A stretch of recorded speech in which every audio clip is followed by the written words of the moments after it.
নতুন রীতি সৃষ্টি করে এবার জাতীয় সংসদের দক্ষিণ প্লাজায় হবে নতুন সরকারের শপথ। মঙ্গলবার সকালে নতুন সংসদ সদস্যদের শপথ পড়াবেন প্রধান নির্বাচন কমিশনার এএমএম নাসির উদ্দিন। বিকেলে প্রধানমন্ত্রী ও নতুন মন্ত্রিসভার সদস্যরা শপথ নেবেন রাষ্ট্রপতি মোহাম্মদ শাহাবুদ্দিনের কাছে। শপথ অনুষ্ঠান আয়োজনে সার্বিক প্রস্তুতি নিয়েছে মন্ত্রিপরিষদ বিভাগ। এতে অংশ নেওয়ার জন্য ভারত, পাকিস্তান সহ ১৩টি দেশের রাষ্ট্র ও সরকার প্রধানকে আমন্ত্রণ জানিয়েছে অন্তর্বর্তী সরকার। সচিবালয়ে আইন উপদেষ্টা ডক্টর আসিফ নজরুল সাংবাদিকদের এসব তথ্য নিশ্চিত করেন। আইন উপদেষ্টা জানিয়েছেন, সকাল 10টায় শপথ নেবেন নবনির্বাচিত সংসদ সদস্যরা। বিকেল 4টায় শপথ নেবে নতুন মন্ত্রিপরিষদ।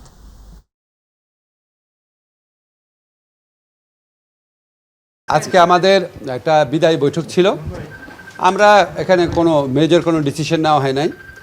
আমরা আমাদের কাজকর্ম একটু রিফ্লেক্ট করলাম। তারপর আমাদের শপথ অনুষ্ঠান সম্পর্কে সবাইকে অবহিত করা হলো। আমরা আমাদের কিছু অভিজ্ঞতা শেয়ার করলাম। আর শপথের ব্যাপারে আপনারা নিশ্চয়ই জানেন, মঙ্গলবার দিন সকাল 10টার সময় সংসদ সদস্যদের শপথ হচ্ছে। খুব সম্ভবত যেরকম পরিস্থিতি আমি ধারণা করছি যেটা প্রধান নির্বাচন কমিশনার করাবেন। এরপর পরই বিএনপি থেকে আমাদের জানানো হয়েছে যে ওনারা ওইখানে বসেই ওই শপথের পরপরই ওনাদের সংসদীয় দলের যে প্রধান তাকে নির্বাচিত করবেন, হয়তো 11:30-12টার দিকে। আর বিকাল 4টায় সাউথ প্লাজাতে শপথ অনুষ্ঠান হবে মন্ত্রিসভার। সেটা আমি এখন পর্যন্ত যতটুকু জানি সেটা রাষ্ট্রপতি করার কথা উনি করবেন। বাংলাদেশের নতুন মন্ত্রিসভার শপথ অনুষ্ঠানে অংশ নিতে আমন্ত্রণ জানানো হয়েছে চীন, ভারত, পাকিস্তান সহ ১৩ দেশের সরকার ও রাষ্ট্রপ্রধানকে। জানা গেছে, নির্বাচনে বিজয়ী বিএনপির নীতি নির্ধারণী পর্যায়ের নেতাদের সাথে আলোচনা করে ১৩ দেশের সরকার ও রাষ্ট্রপ্রধানদের আমন্ত্রণ জানানোর সিদ্ধান্ত নেওয়া হয়। আমন্ত্রণ জানিয়েছেন প্রধান উপদেষ্টা ডক্টর মোহাম্মদ ইউনুস। আমন্ত্রিত দেশগুলোর তালিকায় রয়েছে চীন, সৌদি আরব, তুরস্ক, ভারত, পাকিস্তান, সংযুক্ত আরব আমিরাত সহ বেশ কয়েকটি রাষ্ট্র। আগামী মঙ্গলবার জাতীয় সংসদের দক্ষিণ প্লাজায় অনুষ্ঠিত হবে শপথ অনুষ্ঠান। এদিকে ভারতের গণমাধ্যম এনডিটিভি জানিয়েছে, একই দিন ফরাসি প্রেসিডেন্ট ইমানুয়েল ম্যাক্রনের সাথে বৈঠক রয়েছে ভারতের প্রধানমন্ত্রী নরেন্দ্র মোদীর। তার পরিবর্তে প্রতিনিধি হিসেবে আসতে পারেন ভারতের পররাষ্ট্রমন্ত্রী ডক্টর এস জয়শঙ্কর কিংবা ডেপুটি প্রেসিডেন্ট সিপি রাধাকৃষ্ণ। ত্রয়োদশ জাতীয় সংসদ নির্বাচনে ঐতিহাসিক বিজয়ের পর জামায়াতে ইসলামীর আমির ডাক্তার শফিকুর রহমান ও জাতীয় নাগরিক পার্টির আহ্বায়ক নাহিদ ইসলামের সঙ্গে সাক্ষাৎ করবেন বিএনপি চেয়ারম্যান তারেক রহমান। শনিবার বিএনপি চেয়ারম্যানের প্রেস উইং জানায়, আজ সন্ধ্যা 7টায় তারেক রহমান জামায়াতের আমিরের বাসায় যাবেন। এরপর রাত 8টায় যাবেন নাহিদ ইসলামের বাসায়। জানা গেছে, তারেক রহমান নির্বাচন পরবর্তী সৌজন্য বিনিময়ে তাদের সঙ্গে দেখা করতে যাবেন। এবার ত্রয়োদশ সংসদ নির্বাচনের ফলাফল অনুযায়ী 297 আসনের মধ্যে বিএনপি একাই জয় পেয়েছে 209টি। জোটের শরিকেরা পেয়েছে আরও 3টি আসন। সব মিলিয়ে পরবর্তী সংসদে বিএনপি জোটের আসন সংখ্যা দাঁড়াচ্ছে 212। তবে আরও 2টি আসনে জয়লাভের সম্ভাবনা আছে বিএনপির। বিএনপির চেয়ারম্যান তারেক রহমান এবার প্রথমবারের মতো সংসদ নির্বাচনে অংশ নিয়ে ঢাকা ও বগুড়া থেকে 2টি আসনে জয়ী হয়েছেন। বিপুল ব্যবধানে জয়লাভ করায় বিএনপির চেয়ারম্যান তারেক রহমানকে শুভেচ্ছা ও অভিনন্দন জানিয়ে বার্তা দিয়েছেন অন্তর্বর্তী সরকারের প্রধান উপদেষ্টা অধ্যাপক ডক্টর মোহাম্মদ ইউনুস। এর আগে 2001 সালে 4 দলীয় জোটের অধীনে নির্বাচনে অংশ নিয়ে বিপুল সংখ্যাগরিষ্ঠতা নিয়ে সরকার গঠন করেছিল বিএনপি। ওই নির্বাচনে বিএনপি একাই পেয়েছিল 193টি আসন, আর জোটের শরিক সহ তাদের মোট আসন ছিল 216। তখন প্রধানমন্ত্রী হয়েছিলেন বিএনপির প্রয়াত চেয়ারপারসন খালেদা জিয়া।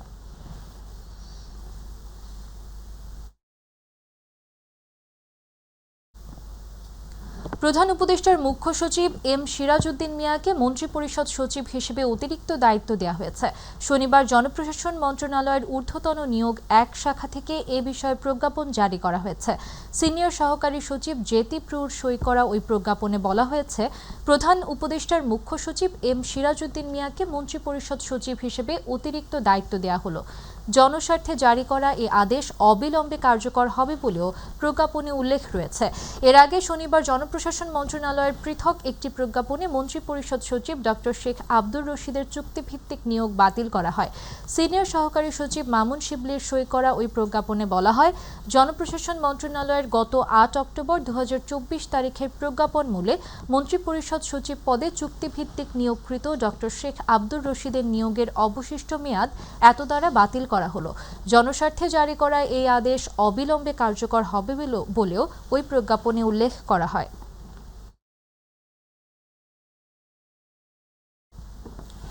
জাতীয় নির্বাচনের সূচনা সুন্দর হলেও সমাপ্তি সুন্দর হয়নি বলে মন্তব্য করেছেন জামায়াতে ইসলামীর সহকারী সেক্রেটারি জেনারেল হামিদুর রহমান আজাদ। সকালে ইসি ভবনে প্রধান নির্বাচন কমিশনারের সঙ্গে 11 দলীয় ঐক্যের বৈঠক শেষে তিনি এই কথা বলেন। তিনি বলেন, এবারে নির্বাচনে বড় সহিংসতা দৃশ্যমান না থাকলেও প্রচুর জাল ভোট হয়েছে, কালো টাকা ছড়ানো হয়েছে। নির্বাচন প্রশ্নবিদ্ধ করার জন্য নানা উপাদান ছিল। তিনি আরও বলেন, এবারে নির্বাচনে ইলেকশন ম্যানিপুলেশন করার ঘটনা ঘটেছে, ভীতিকর পরিবেশ তৈরি করা হয়েছে। এমন 32টি আসন চিহ্নিত করা হয়েছে যেখানে স্বল্প ভোটের ব্যবধানে 11 দলের প্রার্থীদের হারিয়ে দেওয়া হয়েছে। হামিদুর রহমান আজাদ বলেন, কমিশন তড়িঘড়ি করে গেজেট প্রকাশ করেছে। এসব কিছুর প্রতিবাদ অব্যাহত থাকবে জানিয়ে তিনি বলেন, 11 দলের প্রাথমিক প্রতিবাদ কর্মসূচি হিসেবে সোমবার ঢাকার রাজপথে বিক্ষোভ মিছিল ও সমাবেশ অনুষ্ঠিত হবে।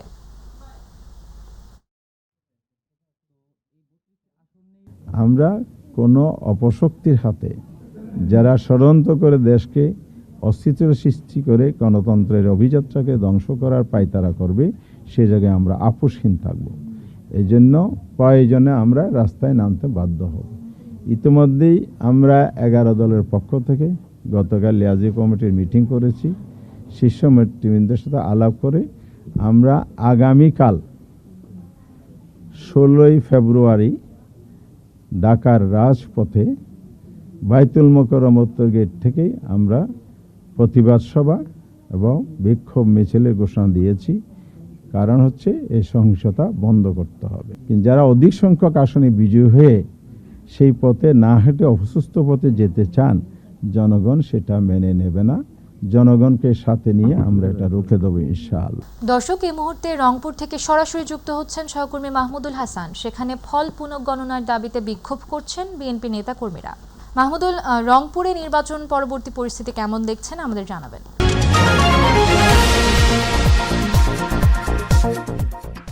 ত্রয়োদশ জাতীয় সংসদ নির্বাচন গত 12 ফেব্রুয়ারি অনুষ্ঠিত হয়ে গেছে। এরপরে নির্বাচনের যে ফলাফল ঘোষণা হয়েছে, ফলাফল ঘোষণার পর থেকেই রংপুরের সবচাইতে 2টি আসন, যেটি এলাকার মানুষ মনে করেছিল যে জাতীয় পার্টির আসন যেহেতু এরপরেও এখানে হানা দেবে, হয়তোবা জামাত না হলে বিএনপি, এরকম একটা ধারণা ছিল। তবে রংপুরের যে কাউনিয়া এবং পীরগাছা মিলে যে রংপুর 4 আসন, সেখানে প্রতিদ্বন্দ্বিতা হবার কথা ছিল শাপলাকলি প্রতীকের যে এনসিপির প্রার্থী ছিলেন আক্তার হোসেন এবং বিএনপির মনোনীত প্রার্থী এমদাদুল হক ভরসা। সেখানে কিন্তু যে প্রার্থী রয়েছেন তিনি কিন্তু অভিযোগ করেছেন যে ভোটে কারচুপি এবং ভোট ইঞ্জিনিয়ারিং মাধ্যমে তাকে হারিয়ে দেওয়া হয়েছে। এবং পাশাপাশি একই অভিযোগ রংপুর 6 সংসদীয় আসন যে পীরগঞ্জ রয়েছে, সেখানকার যে ধানের শীষের প্রতীকে মনোনীত যে প্রার্থী ছিলেন সাইফুল ইসলাম, তিনিও সেম একই অভিযোগ করেছেন। মাত্র 1971 ভোটে তাকে হারিয়ে দেওয়া হয়েছে ভোট ইঞ্জিনিয়ারিংয়ের মাধ্যমে, এমনটা অভিযোগ করে কিন্তু জেলা যে রিটার্নিং কর্মকর্তার কার্যালয় রয়েছে সেখানে তিনি অভিযোগও করেছেন, সহকারী রিটার্নিং কর্মকর্তার কার্যালয়ের অভিযোগ করেছেন। এবং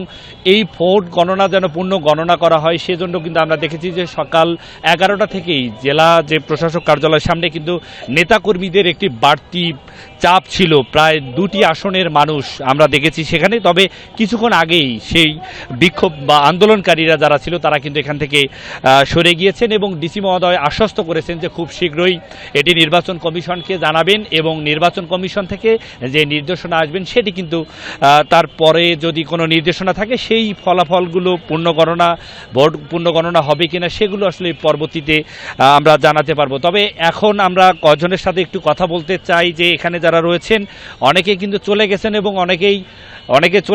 অনেকে এখানে রয়েছেন। যে এই যে আপনারা এখানে অবস্থান, আমরা দেখেছি যে পুরো ডিসি অফিসের এই এলাকাটা একেবারে বিক্ষোভকারীরা আপনারা যারা ছিলেন একেবারে ভরপুর ছিল। এখন প্রার্থীরা চলে গেছেন, আপনারা অনেকে চলে গেছেন। এখানে আসছিলেন কি কারণে? ভাই আমরা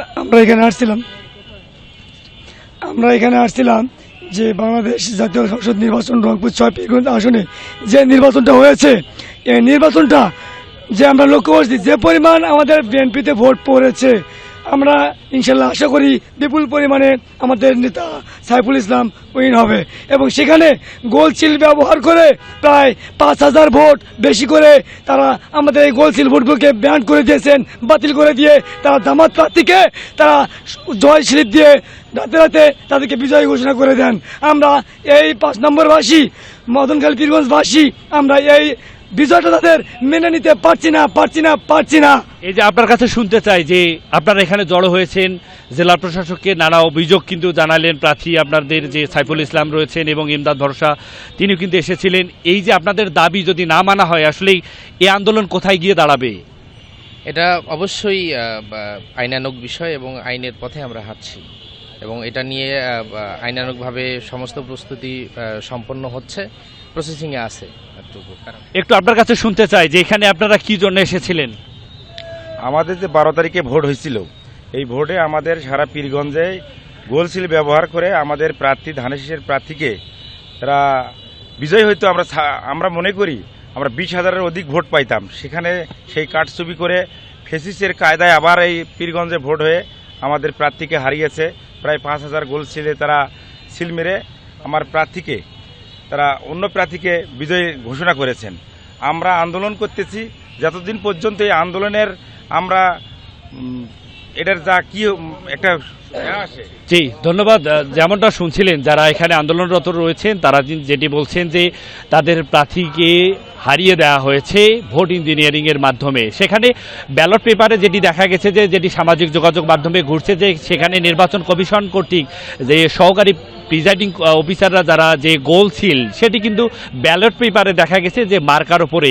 এই অভিযোগটি কিন্তু তীব্র আকার ধারণ করছে এবং যারা আন্দোলনরত রয়েছেন তারা যেটি বলছেন যে যদি আসলে ভোট পূর্ণ গণনা না হয় তাহলে তাদের যে আন্দোলন সেটি চালিয়ে যাবেন এবং আইনি যে প্রসেসিং রয়েছেন প্রার্থীরা যেটি বলছেন, প্রার্থীদের সাথে কথা বলেছি সাইফুল ইসলাম এবং ইমদাদুল হক ভরসা, তারাও যেটি বলছেন যে তারা আইনি প্রক্রিয়ায় এটি হাঁটবেন শেষ পর্যন্ত। কিন্তু তারা আসলে এই যে জনগণের রায় সেটি আসলে কোন দিকে, যে ফলাফল যেদিকেই যাবে ভোট পূর্ণ গণনার পরে সেই ফলাফলগুলো কিন্তু হাসি মুখে মেনে নেবে এমনটা কিন্তু বলছেন। তবে রংপুর জেলার রিটার্নিং কর্মকর্তা যে রয়েছেন জেলা প্রশাসক তিনি যেটি বলছেন যে অভিযোগগুলো তার কাছে গিয়েছে এবং অভিযোগগুলো নির্বাচন কমিশনে পাঠাবেন এবং নির্বাচন কমিশন থেকে যে ধরনের দিক নির্দেশনা দেবেন সেই মোতাবেক ভোট পূর্ণ গণনা হবে কিনা সেটি আসলে পরবর্তীতে তিনি বলছেন যে সেটি পরে জানাবেন। এমনটাই কিন্তু আসলে ছিল উন্ময়।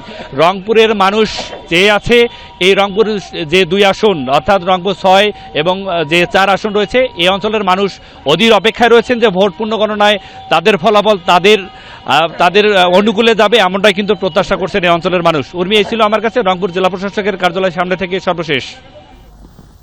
মাহমুদুল, আপনাকে ধন্যবাদ। দর্শক, রংপুর থেকে নির্বাচন পরবর্তী পরিস্থিতির কথা জানাচ্ছিলেন সহকর্মী মাহমুদুল হাসান। চলে যাচ্ছে পরবর্তী সংবাদে। জুলাই অভ্যুত্থান পরবর্তী নতুন বাংলাদেশ বিনির্মাণে নতুন সরকারের প্রতি মানুষের প্রত্যাশাটা অনেক, আর তাই একটি টেকসই উন্নয়নের মাধ্যমে দেশকে সামনের দিকে এগিয়ে নিয়ে যাওয়াটাই হবে জুলাই শহীদদের আশা আকাঙ্ক্ষার প্রতিফলন।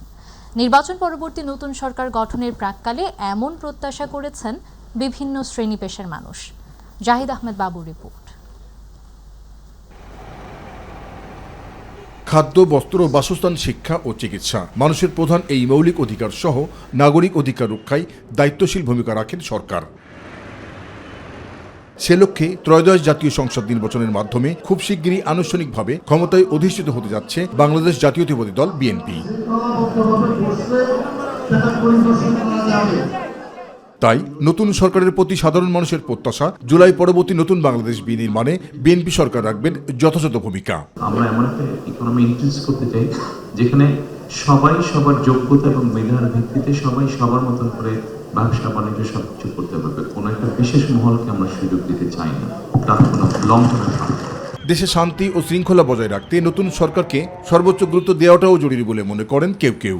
নতুন সরকার যে গঠিত হয়েছে তার কাছে একটাই আমাদের চাওয়া, সেটা হচ্ছে যে আমরা আগের যে সরকার যেরকম দেখেছি সেরকম যেন না হয়। নতুন সরকারের কাছে আমাদের মেয়েদের যেন নিরাপত্তা দেয়, সুস্থ সুন্দরভাবে একটা সুন্দর দেশ যেন গঠন হয়।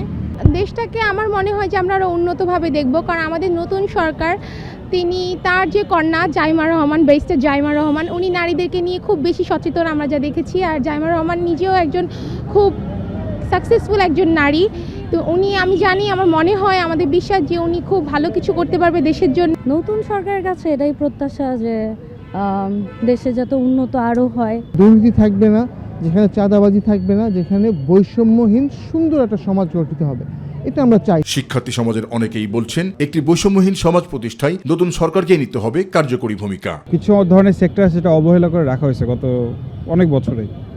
ফর এক্সাম্পল লেদার সেক্টর, এগুলো নিয়ে গভর্নমেন্ট লুকস আফটার। আর ওভারঅল করাপশনের দিক দিয়ে Bangladesh is at the 12th, এটা খুব খারাপ, এটার জন্য বেটার হয়। এটা যে কোনো সরকার থাকলেও we should look after it. আমাদের যে নতুন যে সরকার জনাব তারেক রহমান, ওনার দরকার যে বাংলাদেশের যে মানে সিন্ডিকেট সেক্টরটা ওটা আর কি দেখা আর কি, ঠিক আছে? কারণ বাংলাদেশের সিন্ডিকেটের কারণে অনেক ব্যবসায়ীরা কিন্তু অলরেডি ধ্বংসের পথে আর কি, যা দেখতেছি, ঠিক আছে? আর আমরা যারা ইয়ং জেনারেশন আছি তাদেরকে একটু দেখা দরকার, ইনশাল্লাহ তাদেরকে যদি দেখে ইনশাল্লাহ আমাদের কাজটা আরও আগে বাড়বে।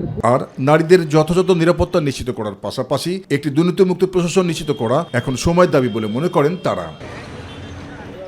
জাহিদ আহমেদ বাবু, মাই টিভি, ঢাকা। দিনাজপুরের পার্বতীপুরে প্রতিনিয়তই বৈদ্যুতিক লাইনের তার, মোটর ও ট্রান্সফরমার চুরির ঘটনায় এলাকায় চাঞ্চল্যের সৃষ্টি হয়েছে।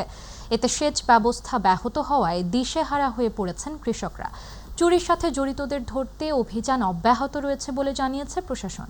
বিস্তারিত জানাচ্ছেন প্রতিনিধি আব্দুল্লাহ আল মামুন। 10 ইউনিয়ন ও পৌরসভা নিয়ে গঠিত দিনাজপুরের পার্বতীপুর উপজেলায় প্রকোপ আকার ধারণ করেছে বৈদ্যুতিক সঞ্চালন লাইন ও ট্রান্সফরমার চুরির ঘটনা। গত কয়েক মাসে উপজেলা পরিষদ সংলগ্ন হুগলিপাড়া থেকে সৈয়দপুর পর্যন্ত 17 কিলোমিটার বৈদ্যুতিক খুঁটির সচল লাইনের তার চুরির ঘটনা ঘটেছে, যা এলাকায় ইতোমধ্যে বেশ চাঞ্চল্যের সৃষ্টি করেছে। শুধু তাই নয়, উদ্বেগজনক হারে বেড়েছে সেচ কাজে ব্যবহৃত বৈদ্যুতিক তার, মোটর পাম্প, সাবমার্সিবল পাম্প ছাড়াও ট্রান্সফরমার চুরির ঘটনা। সেচ মেশিনের ঘরে তালা ভাঙ্গিয়া 1000 ফিটের মতো তার চুরি আছে। গত বছরও আমার তার চুরি হয়েছে, এবারও রানিং অবস্থায় তার চুরি করে নিয়ে গেছে। চোরদের অত্যাচারে আমার বর্তমান 2টা সেচ পাম্পেই অচল। বর্তমানে আমরা সেচ প্রকল্প চালাইতে হিমশিম খাইতেছি। গত 19 ডিসেম্বর হাবড়া ইউনিয়নের ফকিরপাড়া এলাকায় তার চুরি করতে গেলে বিদ্যুৎ স্পৃষ্ট হয়ে তন্ময় নামে এক কিশোরের শরীর পুড়ে যায়। পরে রংপুরে চিকিৎসাধীন অবস্থায় মৃত্যু হয় তার। এ ঘটনার পর নড়েচড়ে বসে প্রশাসন। সম্প্রতি চুরির ঘটনায় সাদিকুল ইসলাম নামে এক ব্যক্তিকে আটকের পর তার দেয়া তথ্যের ভিত্তিতে অভিযানে নামে পুলিশ, উপজেলা প্রশাসন, সেনাবাহিনী সহ বিজিবির যৌথ বাহিনী। শুধু তাই নয়, সম্প্রতি চুরির সময় একটি পিকআপ সহ এলাকাবাসীর হাতে আটক হয় চোরচক্রের 4 সদস্য। দিনাজপুর পল্লী বিদ্যুৎ সমিতি 2 এর অধীনে পরিচালিত গ্রাহকদের মধ্যে এখন পর্যন্ত প্রায় অর্ধশত ট্রান্সফরমার চুরির ঘটনা ঘটেছে বলে জানিয়েছেন পল্লী বিদ্যুৎ সমিতি। স্পটে তাৎক্ষণিকভাবে জানতে পারলে গ্রাহকের অভিযোগের মাধ্যমে স্পটের লোককে এগুলো তদন্ত করা হয়েছে এবং তদন্ত সাপেক্ষে আমরা থানায় এফআইআর দায়ের করেছি সবগুলোতেই। এদিকে অভিযানে বিপুল সংখ্যক মালামাল সহ 4 জনকে আটকের বিষয়টি নিশ্চিত করেছে পার্বতীপুর মডেল থানা পুলিশ। চোর চক্রকে ধরতে অভিযান অব্যাহত রয়েছে বলে জানান থানার ভারপ্রাপ্ত কর্মকর্তা। চুরি করার সময় সাদিকুল নামের এক ব্যক্তিকে আমরা বৈদ্যুতিক তার ও তার কাটা যন্ত্র সহ আটকের পর তার দেওয়া তথ্যের ভিত্তিতে পার্বতীপুর থানাধীন 2 জন ভাগড়ি ব্যবসায়ী, একজনের নাম হচ্ছে মাসুদ, একজনের নাম হচ্ছে সুমন, তার বাসা বাড়ি এবং দোকান হইতে বিপুল পরিমাণ বৈদ্যুতিক তার এবং ট্রান্সফরমারের ভিতরে থাকা যে তামার তার সহ চুরি যাওয়া প্রায় 7,71,000 টাকার মালামাল আমরা জব্দ করেছি। আব্দুল্লাহ আল মামুন, মাই টিভি, পার্বতীপুর।